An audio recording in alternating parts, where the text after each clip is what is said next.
मेरा पति मुझसे 15 साल बड़ा था। हम दोनों बहुत लड़ाई झगड़ा करते थे। एक दिन मेरे पति को पैरालाइज हो गया। अब वो बिस्तर पर पड़ा रहता और रोता रहता और रोते रोते स्टोर रूम की तरफ इशारा करता रहता। मैं स्टोर रूम में जाकर देखती तो वहाँ मुझे कोई नहीं दिखता। अचानक एक दिन मेरे पति का देहांत हो गया। उसे मरे हुए हफ्ता ही गुजरा था कि मुझे उसके इशारे याद आने लगे। एक दिन नौकरानी नहीं आई थी तो मैंने सोचा आज मैं स्टोर रूम की सफाई कर लेती हूँ। वहाँ सफाई करने चली गई और जैसे ही मैंने स्टोर रूम का दरवाज़ा खोला मेरी जान निकल गई, क्योंकि स्टोर रूम की सफाई करते हुए मुझे वहाँ। कहते हैं भगवान सबके साथ इंसाफ करता है। कुछ लोगों के साथ इंसाफ हो जाता है, उन्हें पता भी नहीं चलता। मैं भी उन्हीं लोगों में से थी। मेरा नाम कविता था। मैं बहुत ज़्यादा खूबसूरत तो नहीं थी। मेरे माता पिता ने मेरी शादी एक बहुत बड़े आदमी से कराई थी जो बहुत बड़ी पोस्ट पर था, लेकिन मुझसे 15 साल बड़ा था और उसके सर पर एक भी बाल नहीं था। हम जब साथ बाहर घूमने जाते तो लोग मुझे उसकी बेटी समझते थे। उसने मुझे कहा कि मैं ज़्यादा खाना खाया करूं ताकि मेरा भी वज़न बढ़ जाए और मैं भी उसके जितनी उम्र की लगने लगूं। मैंने मैंने मजाक में एक दिन कह दिया कि आप अपना वज़न कम क्यों नहीं करते। उसे गुस्सा आ गया। उसने मेरे गाल पर ज़ोरदार थप्पड़ मारा। अभी हमारी शादी को हफ्ता भी नहीं हुआ था कि उसने मुझे इतनी ज़ोर से मारा कि मैं ज़मीन पर गिर गई। उसने कहा, औरत हो, औरत बनकर रहो, मेरे सर पर बैठने की ज़रूरत नहीं है। मैं अच्छी तरह से जानता हूँ तुम औरतों को, अगर तुम्हें काबू में न रखा जाए तो तुम पता नहीं क्या क्या करो। यहाँ इस घर में तुम मेरा खाती हो, मैं ही तुम्हारे लिए सब कुछ करता हूँ। तुम्हें कोई हक़ नहीं मेरा मजाक बनाने का। मैंने कहा मैं मजाक नहीं बना रही थी, लेकिन उसने मेरी इतनी सी बात का बहुत बुरा मना लिया और बहुत दिनों तक मुझे ताने देता रहा। वो मेरी जैसी ऐसी चीज़ें लेकर आता था जिससे मेरा वज़न बढ़ जाए। कभी मेरे लिए पिज़्ज़ा लेकर आता, कभी बर्गर। मुझे ये सब खाने की आदत नहीं थी, इसलिए मेरा पेट ख़राब हो गया। पर उसने तब भी कहा, अगर तुम खाओगी तो यही चीज़ें खाओगी, वरना नहीं खाओगी। उल्टी सीधी चीज़ें खाने से मेरा वज़न तो बढ़ गया, लेकिन मैं बहुत बेढंगी सी लगने लगी थी। सब मुझे कहने लगे, शादी के बाद तुम्हें क्या हो गया? पहले तो अच्छी खासी खूबसूरत हुआ करती थी, इतनी जल्दी वज़न बढ़ा लिया। मेरे ऊपर जो ज़्यादती हो रही थी वो किसी को बता भी तो नहीं सकती थी। उस आदमी ने मुझ पर हाथ उठाया, मुझे मेरे माता पिता और दुनिया वालों के सामने रुस्वा किया, मेरे घर वालों को गालियाँ दी, ज़रा भी इज़्ज़त नहीं करता। मुझे लगा था कि चलो जो भी है वो मेरा पति है, मेरा ख़र्चा तो उठाएगा ही, लेकिन अब तो उसने वो भी बंद कर दिया। मुझे कहने लगा, अपना ख़र्चा खुद उठाओ, मेरे पास तुम्हारे लिए पैसे नहीं हैं। अगर पैसे चाहिए तो अपने लिए नौकरी तलाश कर लो। जीवन में सुकून जैसे कहीं खो सा गया था। रोज़ कोई ना कोई हंगामा ज़रूर करता। मैंने स्कूल में नौकरी करनी शुरू कर दी। मेरी हालत इतनी ख़राब हो गई थी कि कभी कभी मैं अपने स्टूडेंट के सामने ही रोने लग जाती। जब मैं उनको अपने पति के बारे में बताती तो वो सुनकर हैरान रह जाती। मेरे पास कोई भी नहीं था जिसे मैं अपना दुख दर्द बता सकती। मेरे पति का कहना था, जब तक पत्नी को मारो नहीं वो सीधी नहीं चलती और सर पर चढ़कर बैठ जाती है। इसलिए मैं अपनी पत्नी को बिना वजह ही मार लेता हूँ।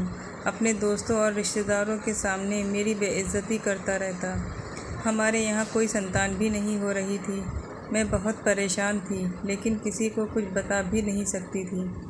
सबके से झूठ बोलना पड़ता था कि सब कुछ ठीक चल रहा है, अच्छी भली ज़िंदगी गुजर रही थी। न जाने क्यों मेरे माता पिता ने मेरी शादी इस जैसे आदमी से कर दी।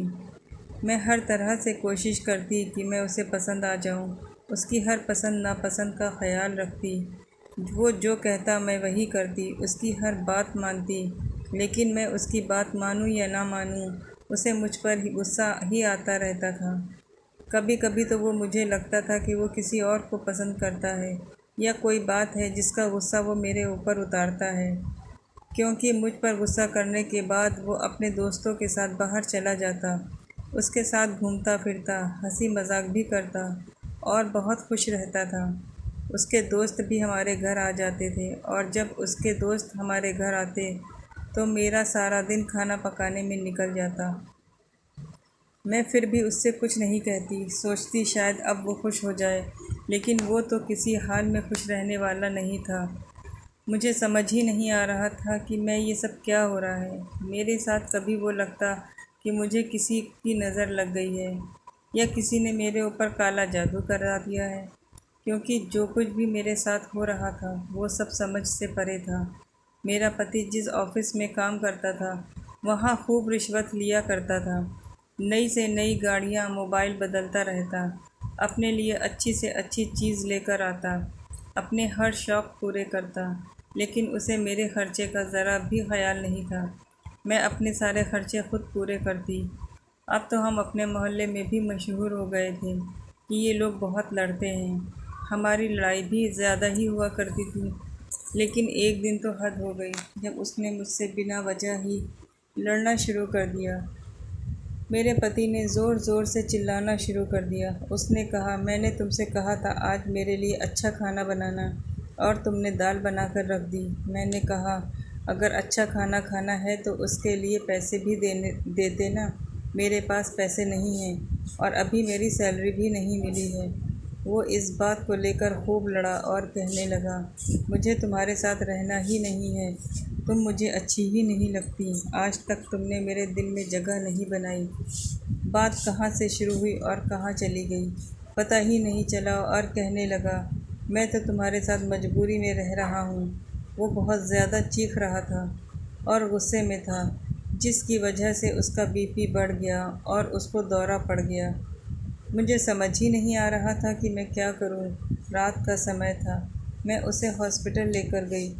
डॉक्टर ने कहा, आपने आने में देर कर दी है, आपके पति को पैरालाइज हो गया है, अब न ये चल सकते हैं न बोल सकते हैं, इनका पूरा शरीर बेकार हो गया है, बस ये अपनी दोनों आंखें और 3-4 उंगलियां ही हिला सकते हैं। मेरे पति ने गुस्सा किया और गुस्से में आकर अपना ही नुकसान कर लिया। गुस्से की वजह से उनका बीपी हाई हुआ और अटैक आ गया। खैर, हफ्ते भर हॉस्पिटल में रहे, फिर घर आ गए। अब मैं ही उनका ख्याल रखा करती थी। वो बोल नहीं सकता था, ना ही हिल सकता था, लेकिन उसे अपने किए पर अब भी कोई अफसोस नहीं था। मैं भी इन सब से खुश नहीं थी। वो जैसा भी था मेरा पति था। मैं नहीं चाहती थी कि उसके साथ कभी कुछ ऐसा हो। एक पत्नी कभी भी अपने पति का बुरा नहीं सोच सकती, चाहे पति जैसा भी हो। अब तो हमारे घर में पैसों की भी परेशानी होने लगी। मैं नौकरी भी करती, घर का काम भी करती, उसे भी संभालती। अब उसकी आंखें बदलने लगी थीं। वो सोचने लगा था कि मेरी पत्नी, जिसके साथ मैंने इतना बुरा किया, उसे मारा पीटा, उस पर गुस्सा किया, अब भी वो मेरा इतना ख्याल कर रही है, मेरी खिदमत कर रही है। एक दिन मेरे पति ने मुझे अजीब सा इशारा किया। मैं समझी नहीं कि वो क्या कह रहा है। उसने अपनी उंगली से इशारा किया था। मुझे लगा कि वो कह रहा है मुझे बाथरूम जाना है या मुझे भूख लगी है, लेकिन आज उसने जो इशारा किया वो अलग था। वो स्टोर रूम की तरफ इशारा कर रहा था, लेकिन इसका मतलब ये नहीं था कि उसे स्टोर रूम जाना है। मैंने उससे पूछा, क्या हुआ, आप स्टोर रूम की तरफ क्यों इशारा कर रहे हैं? क्या आपको स्टोर रूम जाना है? तो उसने मना कर दिया। मैंने घर में एक नौकरानी रख ली थी, क्योंकि मैं आधे दिन घर में नहीं रहती थी। उसे अपनी नौकरी भी नहीं छोड़ सकती थी। अगर मैं नौकरी नहीं करती तो घर का खर्चा कैसे चलता? इसलिए मैंने एक नौकरानी रख ली। ऑफिस वालों ने मेरे पति का हिसाब भी क्लियर कर दिया था। अब वो नौकरी पर नहीं जा रह सकता था, इसलिए उसकी तनख्वाह भी आनी बंद हो गई थी, और जो उसकी अभी तक की तनख्वाह और फंड है उनको मिलने में थोड़ा टाइम लगेगा। जब मैं उनको फ़ोन करती तो वो कोई न कोई बहाना बना लेते। वो पैसे भी हमें नहीं मिल रहे। और मेरे पति का काम ऐसा था, उसे बहुत से लोग जानते थे और उससे डरते थे। उसके दस्तखत के बगैर फ़ाइल पूरी नहीं होती थी, इसलिए उसे लाखों रुपए की रिश्वत भी देते थे। उसके कुछ रिश्तेदार थे जो पहले तो पैसों के चक्कर में उसके आसपास रहते थे, लेकिन जैसे ही उसका बुरा समय आया, सब ने साथ छोड़ दिया। अब उसे एहसास हुआ कि मेरे बुरे समय में मेरी पत्नी ही मेरे साथ है। वो रोज़ रात को स्टोर की तरफ इशारा करता और रोता रहता। उसे देखकर मुझे भी रोना आ जाता था, क्योंकि मुझसे उसकी ऐसी हालत देखी नहीं जाती थी। हमारी शादी को 5 साल हो गए थे और इन 5 सालों में उसने मुझे चैन का सांस नहीं लेने दिया था। हर रोज़ मेरा खून जलाता था। बहुत तकलीफ़ दी है उसने मुझे, लेकिन मैंने उसे माफ़ कर दिया था। उसको उसके किए की सज़ा मिल गई थी और उसे और सज़ा नहीं देना चाहती थी। वो रोता रहता था और बार बार इशारा करता। मैं उसे के इशारे पर जाकर देखती, लेकिन मुझे वहाँ कुछ नहीं मिलता। न उसकी कोई चीज़ वहाँ थी और न कोई ऐसी चीज़ थी जो उसे चाहिए थी। अब बार बार इंसान एक चीज़ की तरफ इशारा कर रहा है, इसका यही मतलब है कि कोई बात तो ज़रूर है, लेकिन मैं समझ नहीं पा रही थी। एक दिन उसके कज़न हमारे घर आ गई और हैरत की बात है, वो उससे तो नहीं मिली, लेकिन मुझसे अजीब गरीब बातें करने लगी। कहने लगी, तुम्हारे पति की तनख्वाह और फंड के पैसे कब मिलेंगे? मैंने कहा, पता नहीं, मैं तो रोज़ फ़ोन करती हूँ, वो लोग कुछ न कुछ बहाना बना देते हैं। कहने लगी, बहुत सारे पैसे होंगे ना, तो तुम इतने पैसों का क्या करोगी? मैंने कहा, अपने पति का इलाज कराऊंगी, हो सकता है दूसरे शहर में इनका इलाज हो जाए। तो मुझसे पूछने लगी, कहीं तुम्हारे पति ने दूसरी शादी तो नहीं कर रखी थी?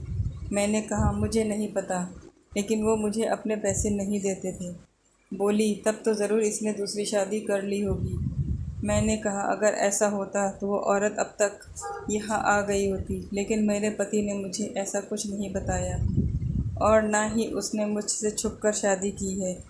उसने कहा, तुम झूठ बोल रही हो, इसकी सारी दौलत तुम्हारे पास ही है। ये कई लोगों से लाखों रुपए रिश्वत लेता था, तुम्हारे ऊपर ही उड़ाता होगा, तुम्हारे नखरे देखता होगा। मुझे भी गुस्सा आ गया। मैंने कहा, देखो, मैं खुद नौकरी करती हूँ, सर्दी हो या गर्मी या मेरी तबीयत ख़राब हो, मैं ज़रूर अपनी नौकरी पर जाती थी।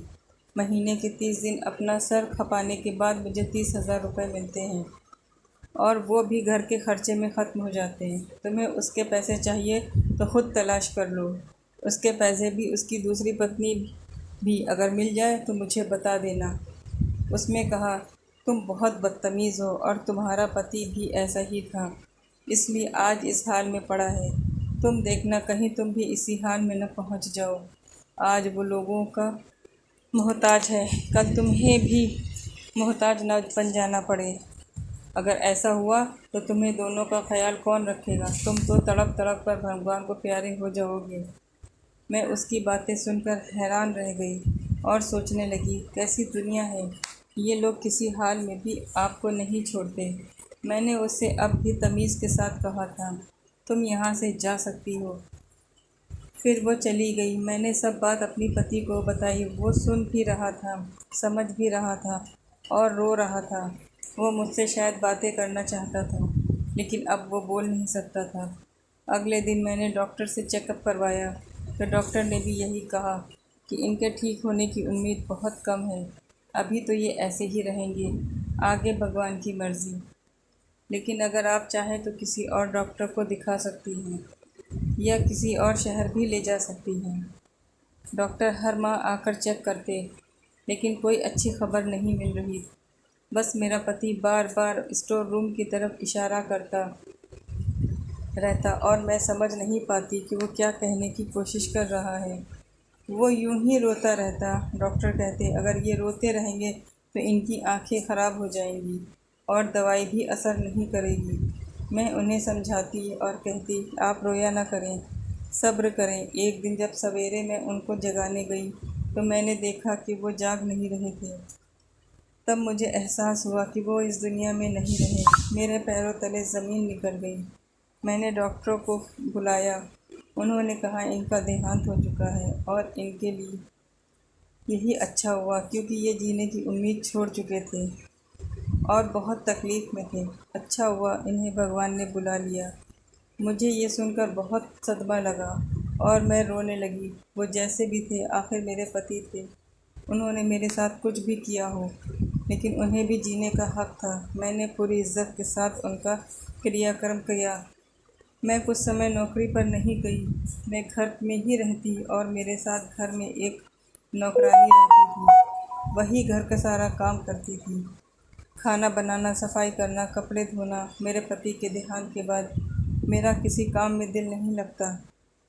एक दिन किसी ने दरवाज़ा खट बजाया और मुझे नौकरानी ने आकर बताया कि मुझसे कोई औरत मिलना चाहती है। उसके साथ बच्चे भी हैं। मैंने कहा, क्या नाम है उसका? उसने मुझसे नाम बताया और मैंने कहा, मैं इस नाम की किसी औरत को नहीं जानती थी और ना ही उसके बच्चों को। मैंने कहा, कौन है आप? उसने कहा, मैं तुम्हारे पति की दूसरी पत्नी हूँ। अब वो मर गया। मैं अपना और अपने बच्चों का हिस्सा लेने आई हूँ। तुम्हारे पति ने 3 साल पहले मुझसे छुप कर शादी कर ली थी और 3 साल में मेरे 2 बच्चे भी हैं। अब मैं अपना हक लेने तुम्हारे पास आई हूँ। जब मैंने ये बात सुनी तो मुझे उस औरत का ख्याल आ गया जो उस दिन हमारे घर पर आई थी। इसका मतलब वो गलत नहीं कह रही और इनके बाकी रिश्तेदार भी यही सोचते होंगे। मैंने कहा, तुम्हें शर्म नहीं आई एक शादीशुदा आदमी से शादी करते हुए? उसने कहा, इसमें मेरा क्या कसूर है? वो तुम्हें पसंद नहीं करता था। तुम उसे अच्छी नहीं लगती थी और मैं खूबसूरत हूँ, हसीन हूँ। वो मेरे पीछे पड़ गया और मुझसे शादी कर ली। मैंने कहा, खूबसूरत तो मैं भी थी, लेकिन उसने मुझे जानबूझकर बदसूरत कर दिया। उसने कहा, मर्द ऐसा क्यों करेगा? शायद तुम्हारी किस्मत ही ख़राब थी। खैर छोड़ो इन बातों को। अब वो इस दुनिया में नहीं रहा। मेरा हिस्सा मुझे दो। मैंने कहा, वो मेरे पास कुछ नहीं छोड़कर गया है। मैं अपना खर्चा भी अपनी नौकरी करके चलाती हूँ और जो उसके मुँह फंड और तनख्वाह है वो अभी तक मिली नहीं है। जब मिल जाएगी तो मैं तुम्हें उसमें से आधे पैसे दे दूँगी। और रहा ये घर, तो घर भी किराए का है और इसे मैं चलाती हूँ। तुम्हारा पति नहीं चलाता था। वो मुझे पैसे भी नहीं देता था। तुम पर ही उड़ाता होगा अपनी सारी दौलत। तभी तो इस घर में 1 रुपया भी नहीं देता था। तुमने उसके जीते जी बहुत ऐश कर लिए। अब तुम्हें क्या चाहिए? वो औरत मुझसे लड़ने लगी और मेरे पूरे घर की तलाशी लेने लगी। मैंने कहा, यहाँ कुछ नहीं है, जाओ यहाँ से। मेरा बीपी बढ़ने लगा। मुझे उसकी हरकत में बहुत गुस्सा आ रहा था। वो औरत बहुत ज़िद्दी और बदतमीज़ थी। जब उसे कुछ नहीं मिला तो वो चली गई और कह कर गई, तुम पर नज़र रखूँगी। जब उसके पैसे आ जाएंगे तो मैं खुद लेने आऊँगी। मुझे सब कुछ पता चल जाएगा। मेरी नौकरानी ने बताया कि वो उस औरत को जानती है। वो बहुत बिगड़ी हुई औरत है। अमीर आदमी को पहले फंसाती है, फिर उससे शादी करती है, फिर बाद में उसके सारे पैसे ले लेती है। या तलाक के नाम पर बच्चों का खर्चा मांगती है। अब पता नहीं उसने ऐसा क्यों किया, लेकिन ये औरत अच्छी नहीं है।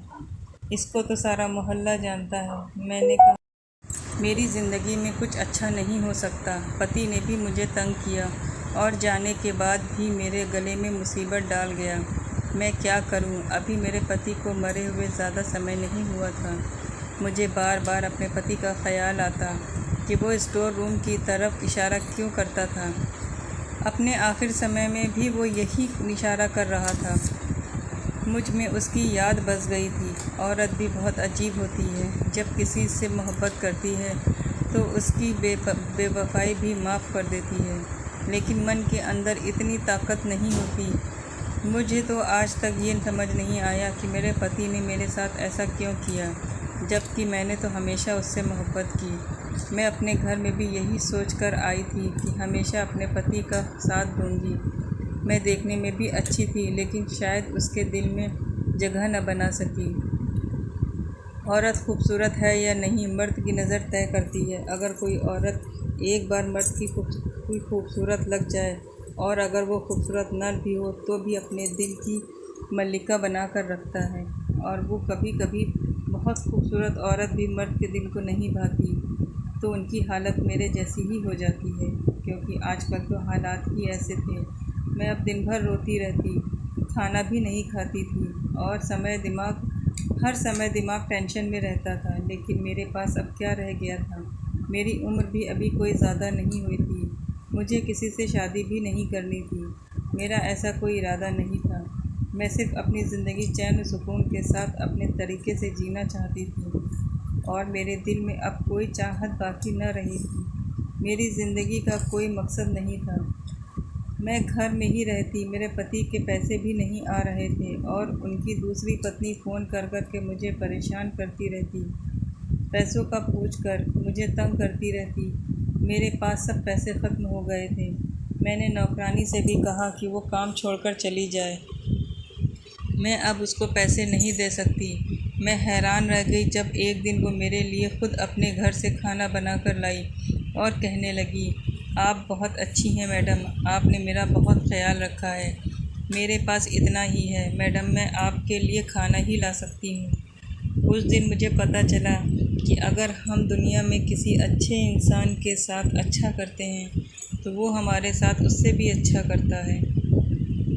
उसके पास तो खुद कुछ नहीं था, वो गरीब थी, 4 बच्चे थे। मैं उसके ऊपर बोझ नहीं बनना चाहती थी। मैंने उससे कहा, अगर मेरे हालात अच्छे हो गए तो मैं तुम्हें ही काम पर बुला लूँगी और तनख्वाह भी दे दूँगी। उधर उनके ऑफिस वाले पैसे देने को तैयार नहीं थे, शायद वो पैसा खाना चाहते थे। इधर उनकी पत्नी ने मुझे तंग कर रखा था। मेरी एक दोस्त थी जिससे मैंने उधार ले रखा था और वो किसी तरह खाना पीना चल रहा था, वो भी ख़त्म होने वाले थे। मैं बहुत ज़्यादा परेशान थी। नौकरानी को भी मैंने हटा दिया था।